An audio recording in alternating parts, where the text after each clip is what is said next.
biggest problem is that we don't have a top-tier graduate school with many diverse programs. So we're not drawing people in the 22 to 24-year-old range to come to this grad school where they'll eventually, find jobs, find family, and move here. That's sort of bar none. And the other kind of a secondary point to that is that we're technologically backwards.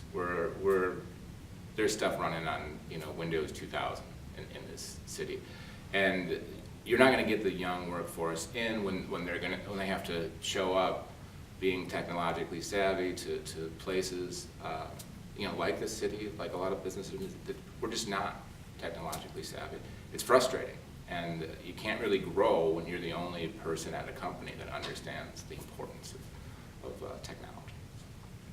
As far as retaining young professionals, one, opportunity; two, equity. If you build it, they will come. If you let them build it, they will stay. There has to be opportunity. There has to be, work. South Dakota doesn't spend too much time worrying about attracting and retaining because they've got all the opportunity. We need opportunity here, and that's through incubating businesses, incentivizing businesses to move, that sort of thing. The equity portion is if we can get people to move downtown, young people, and we can give them some stake in the city, perhaps by incentivizing home ownership. If you get a first-time home loan and you stay for 5 years in Green Bay, you can have 20% each year of your property taxes come up. Something to incentivize them to stay.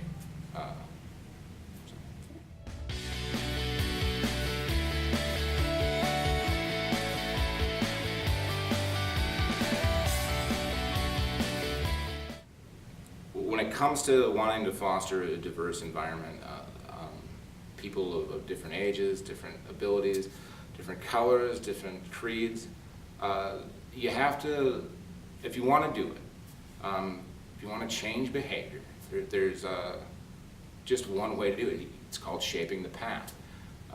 There's this book, Switch, Chip and Dan Heath. It's about how to take big change and make it. And they use this analogy, the elephant and the rider. When you want to make a change, it's like trying to move an elephant. And the rider is you. It's the intellectual part that you know what's necessary. The elephant is sort of your resistance to change.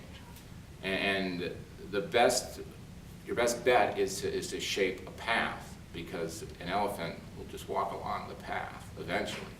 So if you want to have a diverse environment, you have to mandate it. It's just that simple. That it hasn't been mandated is the reason that it hasn't happened.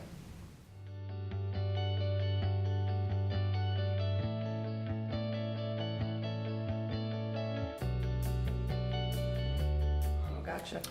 It's community connectivity. If you don't, we're living in an era now where people are increasingly disconnected. It's only going to continue. And if you can give people a chance to step away from their iPad, to step away from their phone, and connect with other people, whether it be through recreational sports, charity work, that kind of thing, you're going to create a much better environment for people.